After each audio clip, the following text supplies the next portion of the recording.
వక్రతుండ మహాకాయ సూర్యకోటి సమప్రభా నిర్విఘ్నం కురు మే దేవా సర్వకార్యేషు సర్వదా.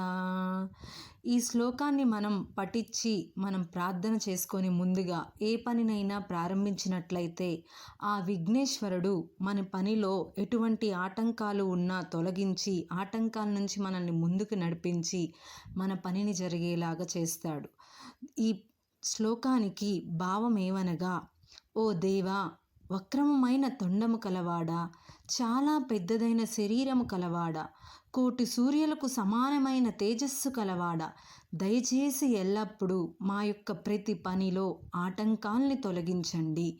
ఎవరికైనా ఏ పని మనం ఎలాంటి కార్యం మొదలైనా మనకి అందులో ఆటంకాలు లేకపోవటమే కావాలి. అలాంటి ఆటంకాలను తొలగించటానికి ఈ శ్లోకము, ఈ విఘ్నేశ్వరుడి కృప అందరి మీద ఎల్లవేళలా ఉండాలని కోరుకుంటున్నాను. హరి ఓం.